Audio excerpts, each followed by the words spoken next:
1918 թվականի մայիսյան իրադարձությունները բախտորոշ էին հայության համար։ Անդրկովկաս ներխուժած թուրքական բանակը կարծես արդեն դյուրությամբ ավարտին էր հասցնում իր դեմ դրված առաջադրանքը։ Արևելյան Հայաստանի վերջնական նվաճումն ու դեպի Բաքու տանող ճանապարհների վերահսկողությունը։ Մայիսի 21-ին սկսված Սարդարապատի ճակատամարտում վճռվում էր Էջմիածնի եւ Երևանի բախտը։ Թուրքական զորքերի ուժեղ խմբավորման դեմ Սարդարապատում կանգնած էին փոքրաթիվ հայկական ուժեր։ Անհավանական էր թվում նման պայմաններում շահել ճակատամարտը։ Մանավանդ, երբ պարզվել էր, որ Բաշ ապարանի կողմից դեպի Երևան էր շարժվում թուրքական մեկ այլ զորամիավորում՝ Կովկասյան 9-րդ դիվիզիան։ Իրավիճակը փրկելու համար Արարատյան զորքերի հրամանատար գեներալ Սիլիկյանին չէր մնում ոչինչ, քան իր տրամադրության տակ եղած առանց այդ էլ փոքրաթիվ ուժերից ապարան ուղարկել մեկ հրաձգային եւ երկու հեծյալ գնդեր, ինչպես նաեւ սահմանապահ մի գումարտակ։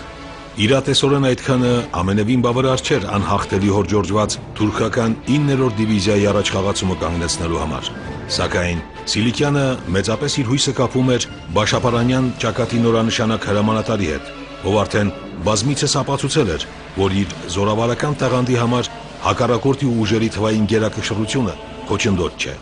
Ինչպես ցույց տվեցին հետագա զարգացումները, գեներալ Սիլիկյանն իր ընտրության եւ հույսի մեջ սխալվեց։ 1918 թվականի մայիսի 23-ին սկսված եւ 29-ին ավարտված Բաշ ապարանի հռչակավոր ճակատամարտը հայ զինվորները շահեցին շնորհիվ անձնուրաց քաջության եւ իհարկե շնորհիվ իրենց առաջնորդող փայլուն զորահրամանատարի։ Իրավի դժվար է պատկերացնել, թե ինչպիսին կլիներ Բաշ ապարանի հերոսամարտի ելքը, եթե նրանում մասնակցած փոքրաթիվ հայկական ուժերի գլուխ կանգնած չլիներ Դրաստամատ Կանայանը, նույն ինքը հայ ազատագրական պայքարի նվիրյալ զինվոր Դրոն։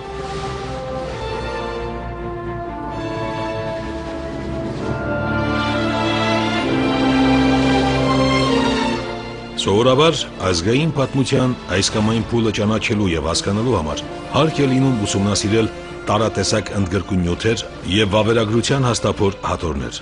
Եվ այնուհանդերձ նույնիսկ այդ դեպքում տիրապետելով փաստագրական հարուստ տեղեկությունների հնարավոր է չընկալել, չզգալ պատմական ժամանակի շունչն ու զարկերակը եւ որպես հետևանք չըմբռնել խնդրո առարկա հանդիսացող պատմական փուլի էությունն ու չհասնել նրա համակողմանի խորունկ ճանաչողությանը։ Որքան էլ տարօրինակ լինի, բայց երբեմն նման դեպքերում ավելի օգտավետ է մեկ առանձին անձի կենսագրության ու ճակատագրի օրինակով ընկալել այն, ինչ սկողված է վավերագիր նյութերի տողատակերում։ Սակայն իր հերթին դա հնարավոր է միայն այն դեպքում,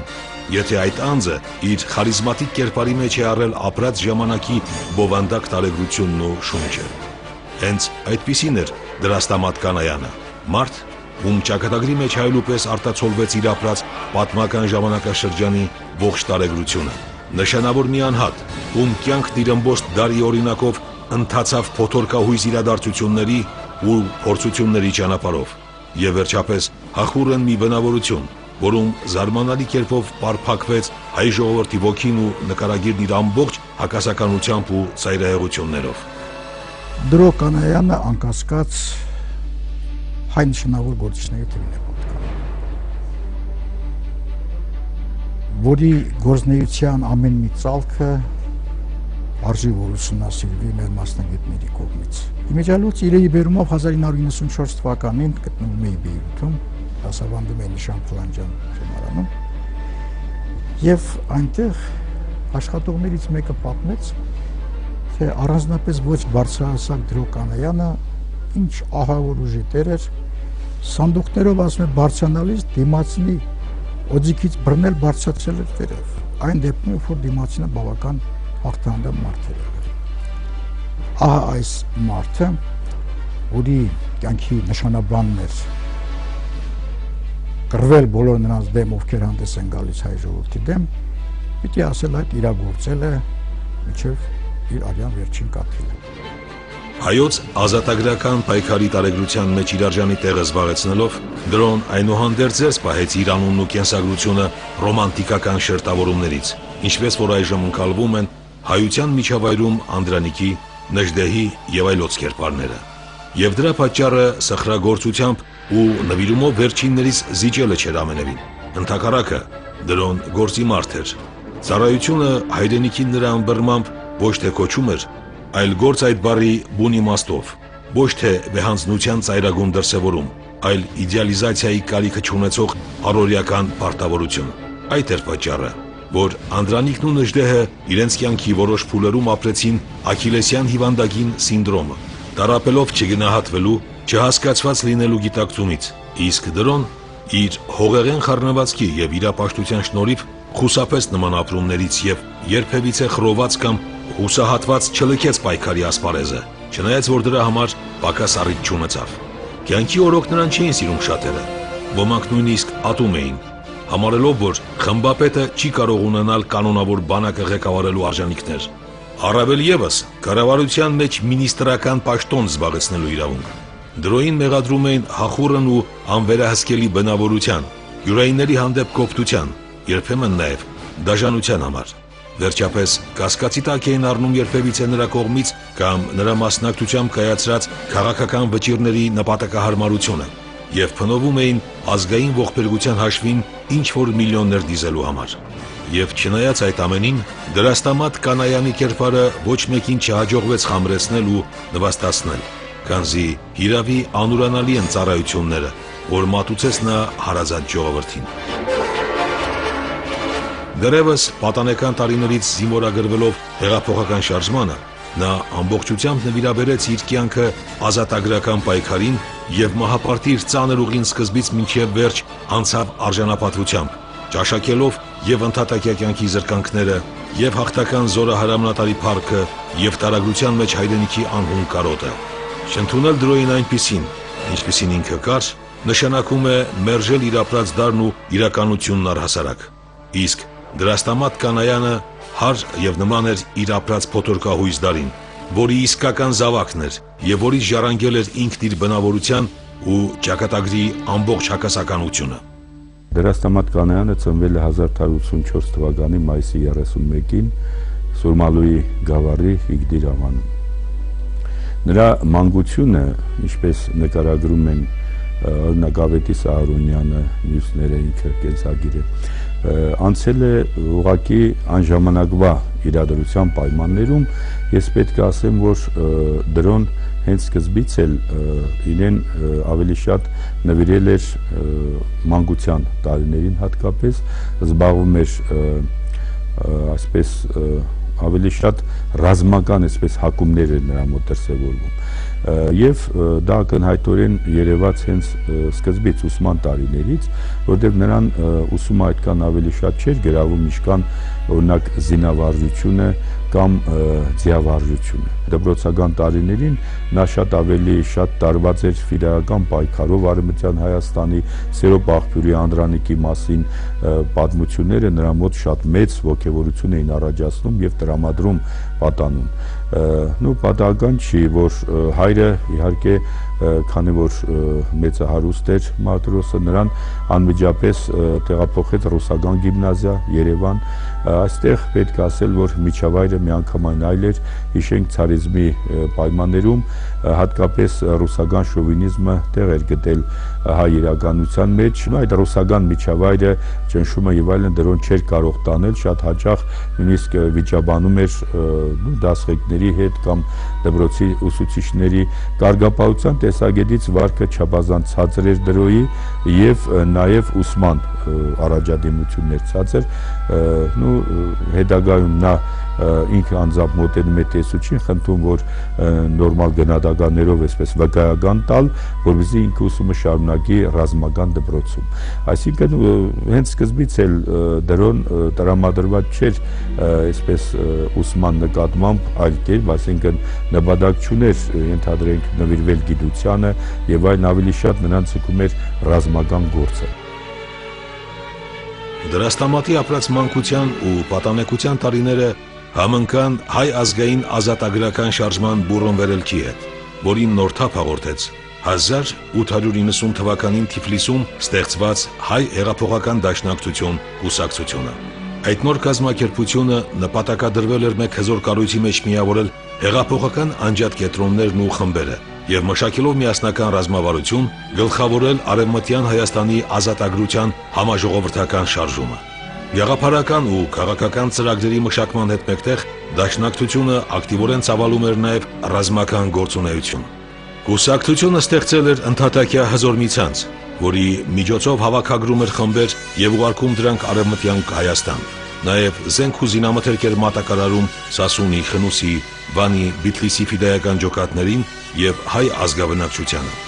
Դաշնակցության ռազմական թևը հիմնականում համալրված էր երիտասարդ նվիրյալներով, որոնք փաստորեն մահապարտներ էին, պատրաստ դոհելու իրենց կյանքն ու ճակատագիրը հարազատ ժողովրդի ազատության գործին։ Կազմակերպությունը մեծ դեր էր հատկացնում իր շարքերում ներգրավելու հավակնող թեկնածուների անհատական որակներին, ուստի դրաստամատի պես կրակոտ, կամային ու վառ անհատականությունը չէր կարող վրիպել նրա աչքից։ Իր հերթին երիտասարդ դրոն եւս չէր կարող անտարբեր մնալ զարթոն կապրող ազատագրական պայքարի նկատմամբ, քանզի հանդարտ ընթացող կանոնակարգված կյանքը ի սկզբանե հակասում էր նրա անհանգիստ ու բորբոքուն խառնվածքին։ Համաժողովրդական պայքարի գաղափարը կլանել էր երիտասարդին ամբողջությամբ, եւ արդեն 1903-ին 19 տարեկան հասակում նա անդամագրվեց հայ հեղափոխական դաշնակցությանը։ Պատահական չի, որ հենց այդ տարիներին էլ նա ակտիվորեն մասնակցում է, զինվորագրվում է հայ հեղափոխական դաշնակցություն կուսակցությանը եւ դառնում այսպես մարտական խմբերից ընդգրկվում է մարտական խմբերի մեջ եւ ակտիվորեն պայքարում է նույնիսկ ցարիզմի այդ ելույթների դեմ, ասենք նրանց դեմ, ովքեր փորձում են ավելի շատ հայերի նկատմամբ մեծապետական դրսևորումներ ցուցաբերել կամ չէին ընդունում մեր ժողովրդի ազգային տրադիցիաները եւ այլն, եւ դրանց նկատմամբ նաեւ դրանց հովանավորող հայ դավաճանների նկատմամբ դրոն ահաբեկչական գործողություններ ձեռնարկում է։ 1905 թվականին ծայր առան խոշոր ընդհարումները արևելահայության եւ կովկասաբնակ թուրքերի միջև։ Օգտվելով ցարական իշխանությունների գաղտնի օժանդակությունից Նախիջևանի, Սյունիքի, Ղարաբաղի մահմեդականները հարձակվում էին հայկական բնակավայրերի վրա, կոտորում խաղաղ բնակչությանը, թալանում ունեցվածքը։ Դրությունն առավել ծանր էր Բաքվում,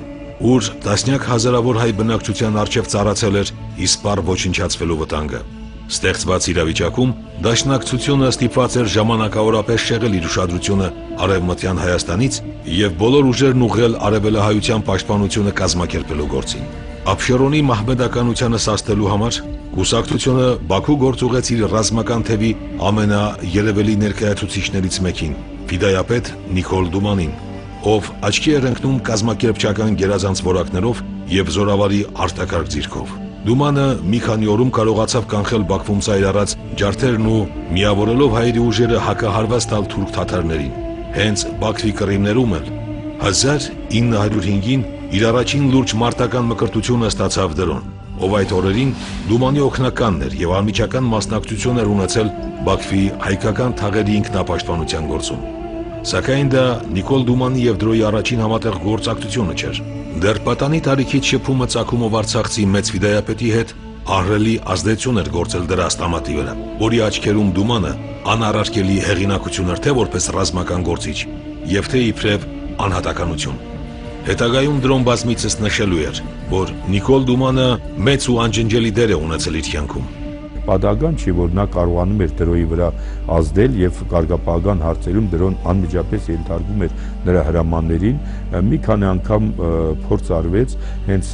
կազմակերպչական մարտերի ժամանակ դրոն հանդես բերեց խիզախություն հենց Բաքվում, դրանց անմիջապես հետո նա դրոյին նշանակեց օրինակ Կոտայքի հայ թաթարական ընդհարումների ժամանակ ինքնապաշտպանական խմբի ղեկավար։ Հենց այս հայ թաթարական կռիվների ժամանակ հետո դրոյին տեսնում ենք Զանգեզուրում Նիկոլ Դումանի անմիջական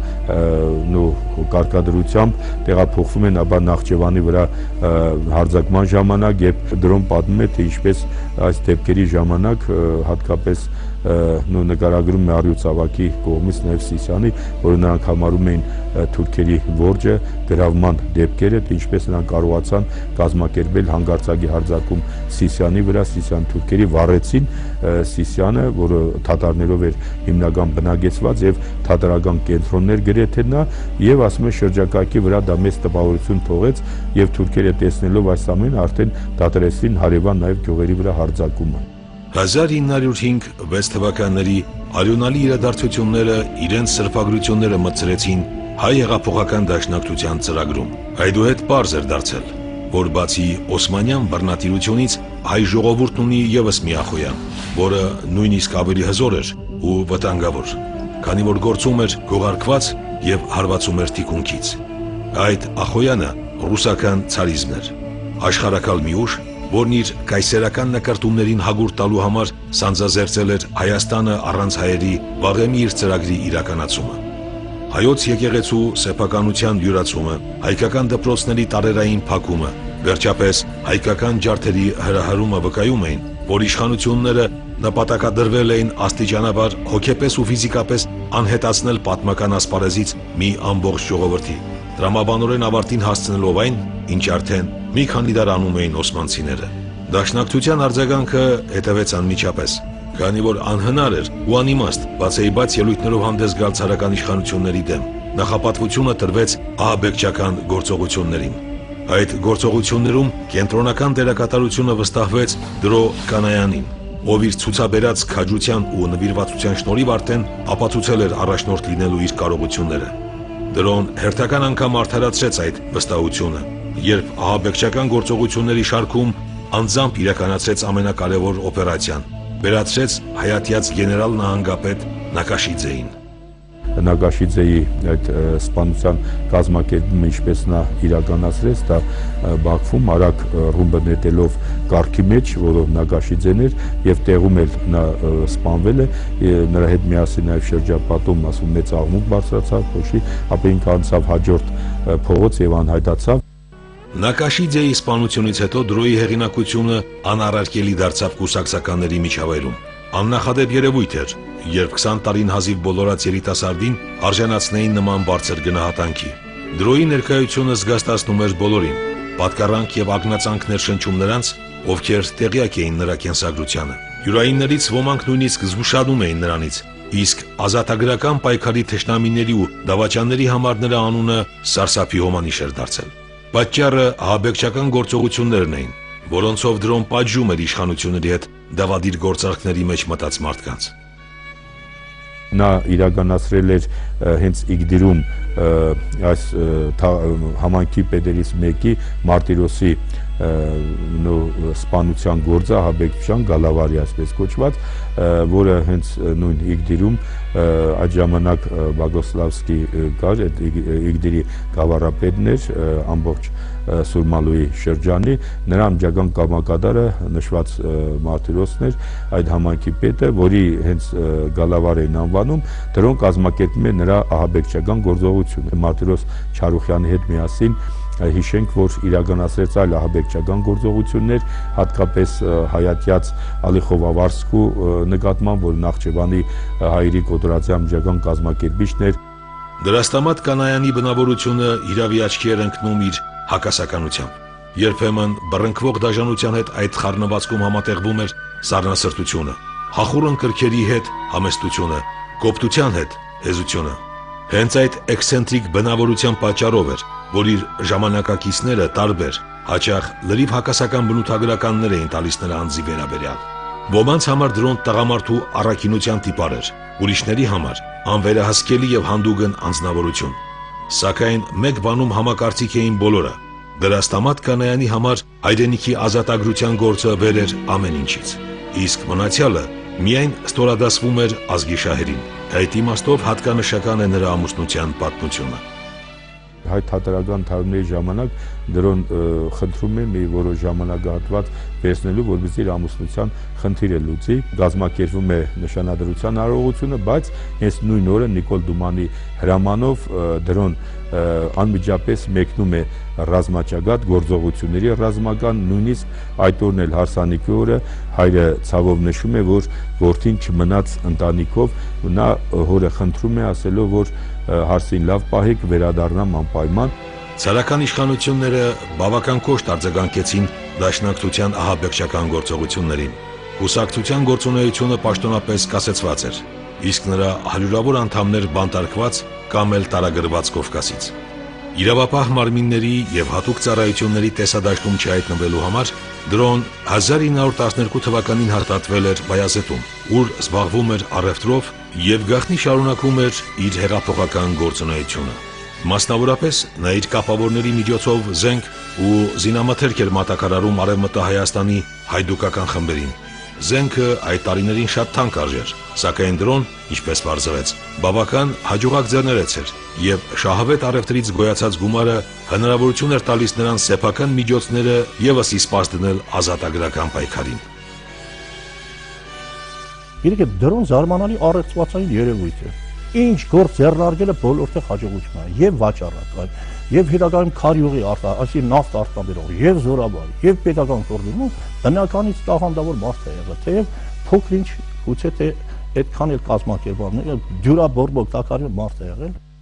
1914 թվականին սկսվեց առաջին համաշխարհային պատերազմը, որում Թուրքիան դաշնակցելով կայսերական Գերմանիայի ստեղծած դաշինքին պատերազմ սանձազերծեց Ռուսաստանի դեմ։ Գիտակցելով, որ առանց հայերի օժանդակության անհնար է որևէ լուրջ հաջողություն արձանագրել Կովկասյան ճակատում, ցարական իշխանությունները ստիպված դադարեցին դաշնակցականների հետապնդումը, հույս ունենալով, որ այդպիսով կարող են ներգրավել կուսակցության քաղաքական եւ ռազմական ռեսուրսները իրենց կռվի մեջ։ Դաշնակցությունը դրականորեն արձագանքեց այդ քայլին։ Հայերի համար թուրքական բռնատիրության տապալումը մշտապես մնում էր առաջնային խնդիր։ Ուստի անցյալի հակամարտությունը մոռանալով դաշնակցությունը համագործակցության յուրատեսակ դաշն կնքեց ցարական իշխանությունների հետ։ Սկսեցին կազմակերպվել հայկական կամավորական գնդերը, որոնք ռուսական կանոնավոր բանակի կազմում պիտի մեկնեին Կովկասյան ռազմաճակատ։ Երբ սկսվեց առաջին համաշխարհային պատերազմը, սկսեց կամավորական շարժումը, դրոն Բայազետից վերադարձավ Կովկաս, Թիֆլիս, որտեղ արդեն բուռն թափով ծավալվում էր կամավորական շարժումը։ Եվ պատահական չէ, որ հենց դրոյին են երկրորդ կամավորական խմբի հրամանատար նշանակում են դրոյին։ Երբեն դեպքում, երբ նշանավոր ազատագրական պայքարի գործիչներ ունեին, եւ Սեպուղը, եւ Սմբատը, եւ Կայծակառաքելը, մյուսները ահռելի փորձառություն ունեին, անցել էին մեր ազատական պայքարի բողոք, բայց ինչու հենց դրոյին։ 30-ամյա դրոյին Անդրանիկից հետո երկրորդ կամավորական այդ նշանակում, որ երկրորդ դեմքը կամավորական շարժման Անդրանիկի հետո հենց դրոն էր։ Դրաստամատ Կանայանի ղեկավարած կամավորական երկրորդ գունդը մեծ դերակատարություն ունեցավ Կովկասյան ռազմաճակատի մարտերում,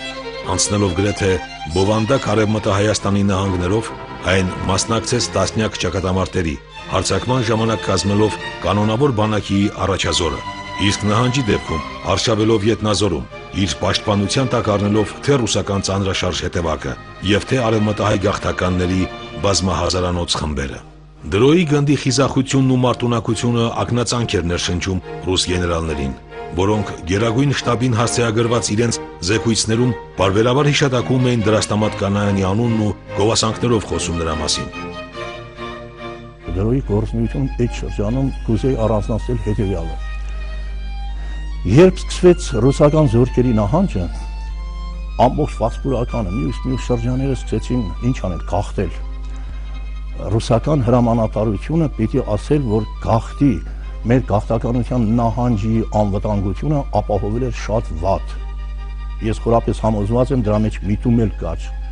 կոտորել հայությանը եւ թուրքական կանոնավոր զորքը հարձակվել է այդ խմբերի վրա։ Պաշտպանությունը շատ վատ է եղել։ Նազարբեկովն ասում է, ես պաշտպանությունը հանձնեցի դրոյին եւ Անդրանիկին, բայց պիտի ասել, որ գաղթականության նահանջը ապահովել է միայն դրոն։ Ես որևէ չափազանցություն չեմ անում։ Երկու օր շարունակ երկրորդ կամավորականը, եթե Բերգրի կալայում չպաշտպաներ Վանի հայության նահանջը, թեև այդ նահանջի ընթացքում 20,000 այդքան զոհ են գտել, բայց դրոն կարողացել է երկու օր երկրորդ կամավորականը իր ուժերի չափով կանգնեցնել հարձակումը եւ ապահովել ահա գաղթականության նահանջը։ Կովկասյան ճակատի մարտերը բացահայտեցին դրոյի մեջ նոր կարևորագույն արժանիք, այն, որ ինքը աներևակայելի աստիճանի խիզախ էր, գիտեին բոլորը, եւ շատ վաղուց, սակայն լայնածավալ ռազմական գործողություններ վարելու նրա տաղանդը ցուցաբերվել էր միայն 15 թվականից սկսած։ Ահաբեկչական գործողություններն ու հայդուկային փոքր խմբերի կռիվները իհարկե պահանջում էին առանձնակի հմտություն, բայց այլ բան էր մեծ զորամիավորման ղեկավարությունը բաց մարտադաշտում։ Դրոն թեև չուներ անհրաժեշտ բարձրագույն մասնագիտական կրթություն, այնուհանդերձ ապացուցեց, որ բացառիկ տաղանդավոր զորավար է, օժտված սթափ դատողությամբ, շրջահայաց մտքով եւ ռազմական օտարությամբ։ Դրա ապացույցը եղան տասնյակ մարտերը, որոնցից եւ ոչ մեկում նա պարտություն չկրեց։ Խորապես գնահատելով նրա ռազմագիտական ունակությունները, պիտի ասել ի տարբերություն մեր շատ ու շատ մյուս գործիչների, նույնիսկ շատ հաճախակի, նույնիսկ ամենաբարձր աստիճանին բարձրացված, նա այն հազվագյուտներից մեկն է, որ ուներ ռազմագիտական ունակություններ։ Խնդիրը միայն խիզախությունը չի, միայն թուր բանացնելը չի։ Նա կարող էր ճակատամարտի ամբողջ պլանը հասկանալ, ստրատեգիական խնդիրները հասկանալ, եւ այդ պատճառով էլ դրոն էապես տարբերում է մյուսներից։ Կովկասյան ճակատի մարտերից մեկում դրոն ծանր վիրավորվեց կրծքից։ Թիֆլիսի Արամյան հիվանդանոցի բժիշկները չկարողացան կամ չկամեցան դուրս կորզել գնդակը նրա մարմնից, որովհետև դա չափազանց վտանգավոր վիրահատություն էր, եւ նա ստիպված էր լինելու մինչև կյանքի վերջը, իբրև հիշատակ, իր կրծքում կրել մետաղի այդ կտորը։ Հենց այդտեղ Արամյան հիվանդանոցում կայացավ Դրաստամատ Կանայանի եւ ռուսաց Նիկոլայ II ցարի արժանահիշատակ հանդիպումը։ Դրոյի սխրագործությունների մասին տեղեկացած ցարը հարցրել էր նրան. «Որ դպրոցում եք դուք սովորել այդպես կռվել»։ Նիկոլայը նկատի ուներ բարձրագույն ռազմական ուսումնական հաստատությունը, իսկ դրոն պատասխանել էր. «Հեղափոխության դպրոցում, ձեր այդ մեծություն»։ Սա հանդուգն պատասխան էր։ Ուրիշ ոչ ոք չէր ասի նման բան, բացի դրոյից։ Նրա խոսքերը շիտակ էին եւ անսեթևետ, ճիշտ եւ ճիշտ իր խառնվածքի նման։ Հեղափոխություն բառը, որ ատելի էր ցարին եւ այդքան վեհ էր հնչում դրոյի շուրթերին, շուտով իրականություն դարձած բեկելու էր երկուսի կյանքն ու ճակատագիրը։ Իշխանության եկած բոլշևիկները ցարին ու իր ընտանիքը գնդակահարելու էին հեռավոր Եկատերինբուրգում, իսկ հա դրոյին ու իր փոքրաթիվ ազգին թողնելու էին մեն-մենակ արյան համից գազազած թուրքական գայլիդը։ Երբ կազմալուծվեց ռազմաճակատը, պիտի ասել, որ եւս մի հարցակում եւ Թուրքիան կարող էր իսպառ վերանել։ Նա պարտվել էր, բայց վերջնականապես հլա չէր պարտվել։ Աստվածային զորությամբ փրկվեց Թուրքիան կործանումից, շնորհիվ հոկտեմբերյան ահա այդ հեղափոխության, շնորհիվ Լենինի։ Դա ասում եմ, որպեսզի մեր կոմունիստները մի քիչ գոնե պատմության մի քիչ ճիշտ հայացքով նայեն։ Եվ նրանք կարողացան կարճ ժամանակահատվածում վերախմբավորել, զորահավաք անցկացնել, մի քանի դիվիզիաներ կենտրոնացին ռազմաճակատում եւ անցան հարձակման։ 700 կիլոմետր ցկվող ռազմաճակատը, որտեղ նախկինում պաշտպանում էր մոտ 5 միլիոն ռուսական զորք, ինչպես պետք է, մենք ինչպես պետք է մեր հայ ժողովուրդ լուծեր արևմտյան Հայաստան պահելու կամ չպահելու խնդիրը։ Դրան առաջարկում են, որ հարկավոր է թողնել այդ տարածքները, զորքերը կենտրոնացել ավելի փոքր պաշտպանական բնակցի վրա, գոնե մասը պահել։ Եթե մասն էլ չկարողանանք պահել, կորցնենք եւ ընդհանուրը եւ ամբողջը եւ մասը նույնիսկ։ Դրոյի առաջարկությունը չեն ընդունում, Անդրանիկի առաջարկություն է անցնում ավելի շուտ, որ դե հասկանալի Անդրանիկիները հասկանալ պետք։ Արևմտյան Հայաստան թողնելու այդ գաղափարը ինչպես կարելի հաշտվել, բայց զուտ ռազմավարական առումով դրոյի տեսակետը ճիշտ է, ինչ որ ապացուցեց եւ ժամանակը։ 1918 թվականի գարնանային նահանջը հուսահատեցրել էր դրոյին։ Նա վստահ էր, որ թուրքերի առաջխաղացումը կարելի էր կանխել ավելի վաղ, եւ Կարսի, Արդահանի, Ալեքսանդրապոլի հանձնումը չի արտացոլում իրերի իսկական իրավիճակն ու ուժերի հարաբերակցությունը։ Սակայն ինքը դրոն չէր կարող անձամբ անել ոչինչ, քանի որ ենթարկվում էր վերադաս հրամանատարությանը։ Ինքը պարտավոր էր միայն կատարել հրամանները, որոնք ցավոք մեծավ մասամբ նահանջելու հրանգներ էին պարունակում, եւ կարելի էր պատկերացնել, թե ինչ ոգևորություն ապրեց Դրաստամատ Կանայանը, երբ գեներալ Սիլիկովից վերջապես ցուցում ստացավ Բաշապարանում ճակատամարտ տալ թուրքերի Կովկասյան 9-րդ դիվիզիայի դեմ։ Դրային ուղարկում են ապարանի ճակատ։ Սկզբում ինքը այն ժամանակ ճիշտ տեղեկություններ չեն եղել, թե ապարանի ուղղությունում ասել են, որ ընդամենը 2 գումարտակ կա, բայց պարզվեց, որ մի ամբողջ դիվիզիա, թուրքական 9-րդ դիվիզիան նշանավոր Էսադ Փաշայի ղեկավարությամբ ուներ Գալիպոլի ճակատամարտի մասնակից, որոնք Գալիպոլի ճակատամարտում թուրքական զորքերը հաղթեցին անգլիացիներին եւ ֆրանսիացիներին։ Բաշապարանում Դրաստամատ Կանայան զորավարի աստղացոլած նոր փայլով փոքրիկ զորախմբի գլուխ անցած նա արեց անհավանականը, ստիպեց մարտի դաշտից ճողոփրել թուրքական բանակի ամենամարտունակ համարվող դիվիզիան։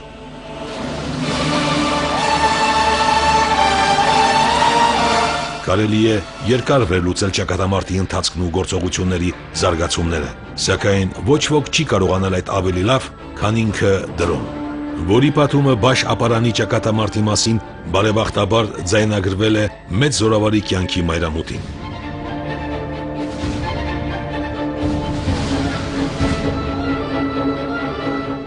Նրանք հաշվում են դեպի Բաշապարան և բարեբախտաբար նախազգացմունքս ճիշտ էր եղել։ Երբ որ կռիվը Բաշապարանի վրա կատաղի կռիվ ենք տալի, դրանք արդեն լեռիցը ուզեցան մանևր անել, որ դուրս գաս լեռից իմ թիկունքից արգել։ Հիմա Բաշապարանի ուղղության ես տանցը զարդում եմ, նեղում եմ, դրանք երբ որ նեղն են գան, տեսա մանևր արին Զարգին կենտրոնը պատրեց, ժղեց, պատրեց ու անցած մնաց տիկունք, բայց այդպես արագ փախուստ ես չես ասում։ Բայց մի քննադատական խոսք պիտի ես ասեմ։ Երբ արդեն հայկական զորքերը, առիս իսկական իմաստով, ջախջախելով թշնամու դիմադրությունը շարժում են առաջ, թուրքական դիրքերից բարձրացնում են սպիտակ դրոշը, որ արդեն համաձայնությունը կայացված է, արդեն այլևս կռիվը ավարտված է եւ Դրոն կանգ է առնում։ Այս մի բան ես չեմ կարողանում հասկանալ։ Եթե հայկական զորաբանը շարունակեր իր հաղթական կռիվները, նա կհայտնվեր Ղարաքիլիսյան շրջապատած, գրաված թուրքական զորքերի թիկունքում եւ դրանից հետո ընդհանրապես դժվար է ասել դեպքերը ինչպես կզարգանային։ Անհնար է գերագնահատել այն դերակատարությունը, որն ունեցավ Դրաստամատ Կանայանը առաջին հանրապետության կայացման եւ նրա պաշտպանության գործում։ 18-ից 20 թվականներին հայկական զինված ուժերի իրականացրած գրեթե բոլոր խոշոր գործողությունների պատասխանատվությունը դրված էր նրա ուսերին։ Եվ կարելի է միայն զարմանալ այդ մարդու անսպառ եռանդի ու տոկունության վրա։ Դրոն ամենուր էր եւ հասցնում էր կատարել բոլոր առաջադրանքները։ Մերթ իր զորախմբով մաքրում էր Արագածի ստորոտը թուրքական գյուղերից, մերթ պատժիչ գործողություններ էր իրականացնում Նախիջևանի ըմբոստացած մահբելականների նկատմամբ։ Մերթ թաթարների դեմ կռիվներ էր մղում Զանգեզուրում եւ Ղարաբաղում։ Մերթ էլ Երևանում դատաստան էր տեսնում օրինական իշխանությանը անհնազանդ մաուզերիստ խմբապետների հանդեպ։ Այս գործողությունների թվում առավել արժանահիշատակ է Լորիի ազատագրումը վրացական զորքերից, ռազմական մի օպերացիա, որը Դրոն իրականացրեց փայլուն կերպով, ընդամենը մի քանի օրվա ընթացքում։ Եթե Լեռնահայաստանի, այսինքն Զանգեզուրի ներկայիս հայկական պատկանելության համար պարտական ենք Գարեգին Նժդեհին, ապա Չեզոք գոտի հռչակված Լորին Հայաստանի Հանրապետության կազմում մնաց առավելապես Դրոյի ղեկավարած այդ փառահեղ ռազմական գործողությունների շնորհիվ։ Կար ժամանակահատվածում նա ջախջախում է վրացական բանակը, նրանց մայրաքաղաքից փախել են կառավարության անդամները, ասել են, որ Դրոն մտնել է Թիֆլիս, եւ ես օրինակ չեմ կասկածում, եթե պատերազմը շարունակվեր, Դրոն անպայմանորեն մտել էր Թիֆլիս, ճիշտ է, հետագայում ասում են, որ իբր թե Դրոյի ռազմատենչությունն էր, որ պատերազմվեց վրացիների դեմ, բայց այնուամենայնիվ, եթե չսկսվեր այդ պատերազմը, կարծում եմ, որ այստեղ երկրորդ կարծիքներ չկար, մինչև այսօր լեորինք մնա Վրաստանի կազմում եւ կռվածաղիկ դարեր, ինչպես որ այսօր Ղարաբաղում։ Եվ եթե այսօր մենք լորի ունենք, դա նաև շնորհիվ Դրոյի է։ Դրոյի աճող հեղինակության հետ ապելանում էր նաև այն մարդկանց թիվը, ովքեր բացասաբար էին վերաբերվում նրա անձին։ Նման մարդիկ շատ էին հատկապես կադրային սպայակույտում։ Նրանք դժգոհ էին, որ չլինելով կադրային սպա, Դրոն զբաղեցնում էր բավականին բարձր պաշտոններ եւ վերևից էր նայում բոլորին։ Նրան անվանում էին բռի եւ անտաշ խմբապետ, որը հաշվի չի նստում ոչ մեկի հետ եւ իր կամքն է փաթաթում մեծ վաստակ ունեցող մարդկանց։ Գուցե այդ ամենի մեջ ճշմարտության ինչ-որ հատիկ կար, եւ Դրոն անտեղի գերագնահատում էր իր լիազորությունները, սակայն մյուս կողմից անհնար է պատկերացնել առավել փափուկ բնավորություն ունեցող մեկ ուրիշին, որը կկարողանար, ստանձնելով Դրոյի պարտավորությունները, գլուխ հանել ներքին ու արտաքին թշնամիներով շրջապատված այնպիսի երկրում, որպիսին Հայաստանն էր։ Ի տարբերություն այլ զորապետերի, Դրոն երբեք չէր խուսափում պատասխանատվությունից եւ պատրաստ էր այն միանձնյա ստանձնել ամենադժվարին ու անելանելի պահերին նույնիսկ։ Դրա լավագույն ապացույցը եղավ այն, որ 1920-ի նոյեմբերին, երբ արդեն սպառվել էին հանրապետության ուժերը, երբ այլևս անհնար էր դիմակայել մի կողմից թուրքական զորքի եւ մյուս կողմից բոլշևիկյան 11-րդ բանակի հարձակման դեմ, Դրաստամատ Կանայանը համաձայնեց Սիմոն Վրացյանի կառավարության կազմում ստանձնել ռազմական մինիստրի պաշտոնը, քաջ գիտակցելով, որ կարող է գլխով պատասխան տալ անհեռատես փոքրիկ քայլի համար։ Շրջահայացությունը այս անգամ էլ օգնեց նրան գործել անսխալ եւ ստեղծված իրավիճակում ընտրել չարյաց փոքրագույնը։ Տեսնելով, որ բոլշևիկների հետ կռվելն այլևս անհնար է, Դրոն վայր դրեց զենքն ու որոշ ժամանակ կարողացավ պահպանել Հայաստանին տիրացած բոլշևիկյան հեղկոմի կազմում ռազմական մինիստրի իր պաշտոնը։ Դա օգնեց նրան հարաբերականորեն մեղմել իշխանափոխության ընթացքը եւ խուսափել մեծ արյունից։ Հետագայում Պետրվարյան զինված ապստամբությունից հետո նրան հաջողվեց նաև մեծ թվով դաշնակցական գործիչների ընտանիքներ անվտանգ ու ապահով անցկացնել Լեռնա Հայաստան, այնտեղ դեռևս դիմադրող Նժդեհի մոտ։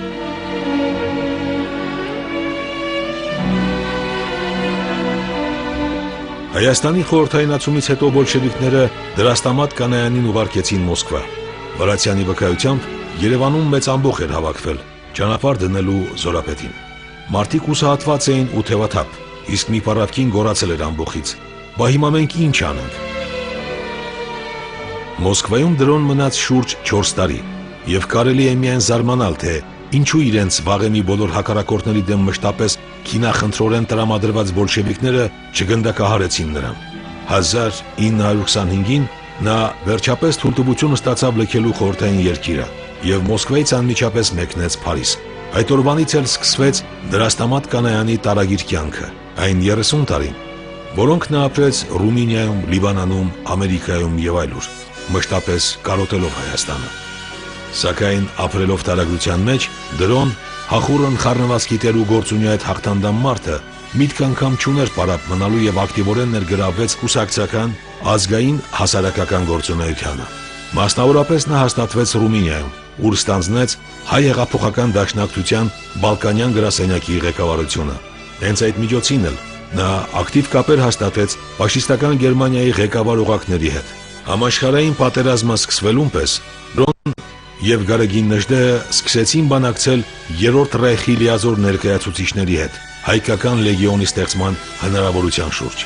Երկար բանակցություններից հետո պայմանավորվածությունը կայացավ եւ դրոն անձամբ սկսեց շրջել համակենտրոնացման ճամբարներով եւ լեգիոնի համար հավաքագրել խորհրդային տարածքում գերեվարված հայազգի զինվորներին։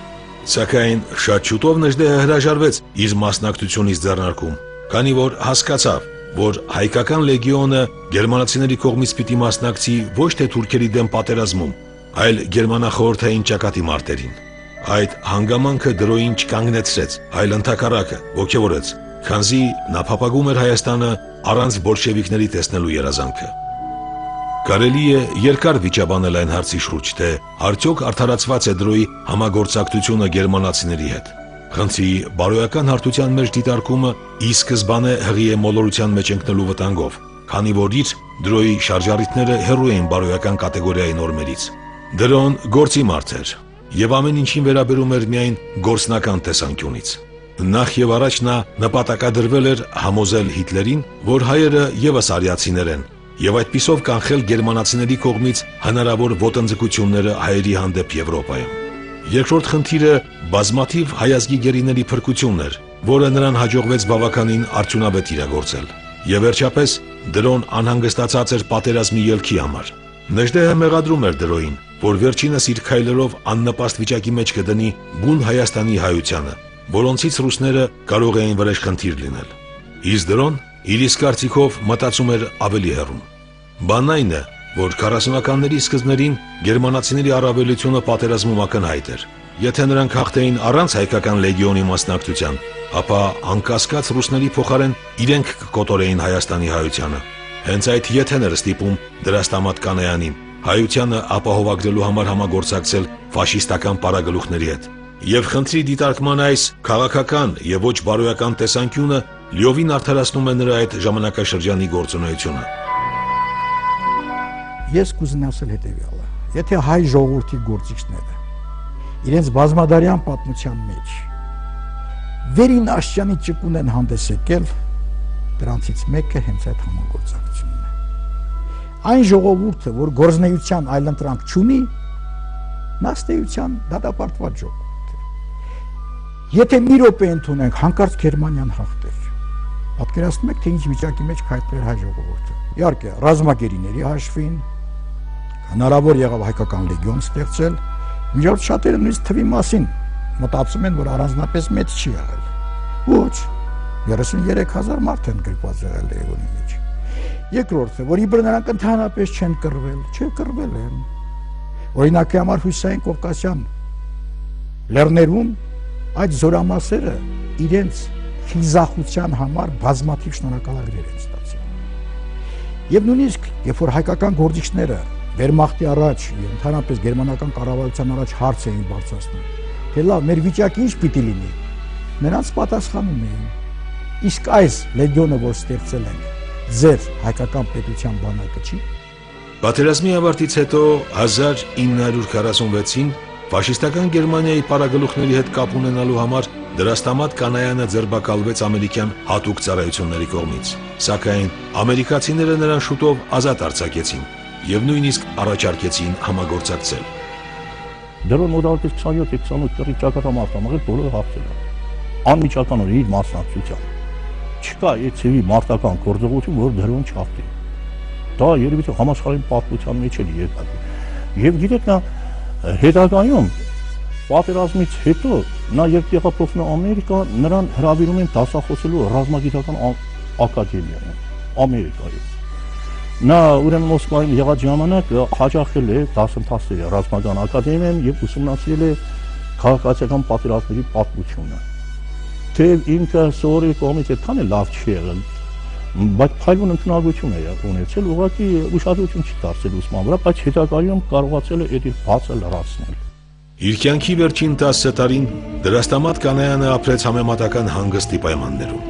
Աշխարհն արդեն փոխվել էր, այլևս չէին սպասվում ցնցող իրադարձություններ, որոնք երկրորդ համաշխարհային պատերազմի պես հույս կներշնչեին նրան, որ գուցե մի օր իր կյանքի օրոք բոլշևիկյան երկիրը կփլուզվի, կտապալվի Թուրքիան եւ նրանց ավերակների վրա կհառնի հայոց անկախ պետականությունը։ Աշխարհը փոխվել էր եւ ինքը ծերացել, կորցրել վաղեմի եռանդն ու կրակոտությունը, ուժն ու գորովը, բայց ոչ երբեք հավատը։ Նրա նվիրական իղձը իրականություն էր դառնալու մահից ուղիղ 35 տարի անց։ Դրաստամատ Կանայանը վախճանվեց 1956 թվականի մարտի 8-ին Բոստոնում 72 տարեկան հասակում։ Նրա մարմինը հողին էր հանձնվել մեծ զորավարին եւ մեծ հայրենասերին վայել պատվո արարողությամբ։ Եթե մենք իմի բերենք, պիտի ասենք, որ իդեմս հանձին դրոյի հայ ժողովուրդ ունեցել է իրոք նվիրյալ զավակի, որի օրինակով մեր երիտասարդները պետք է դաստիարակվեն, որի օրինակով մենք պետք է դաստիարակենք մեր քաղաքացիներին ընդհանրապես, որովհետև այն երկիրը, որի քաղաքացիները նվիրված չեն պետությանը, այդ պետությունը թույլ է։ Այնպես որ մեր խնդիրը պետք է լինի ամնից առաջ ստեղծել մի հասարակություն, որը սիրում է այդ պետությունը, որ իր արմատներով կառչացի այդ հողին եւ որ անհրաժեշտության դեպքում կպայքարի արյուն կթափի կյանքը զոհի այս պետության համար։ Այնպես որ թող մեր յուրաքանչյուր երիտասարդի սրտում բաբախի դրոկ անանի սիրտը։ Թող մեզ բոլորիս նրա գաղափարը միավորի, ինչը այսօր մեզ շատ անհրաժեշտ է, երբ որ արևմուտքում ունենք Թուրքիա, որը չէ ասի բարեկամաբար է տրամադրված մեր նկատմամբ, եւ արևելքում ունենք Ադրբեջանի Հանրապետություն, որ ամեն օր սուր է ճոճում առանց մտածելու, որ կարող է սուրը հենց իր կողմը ուղղվել։ Մեկ անգամ եւս, սիրելի հայրենակիցներ, հիշենք այս ոցաշունչ հայ գործչի հիշատակը։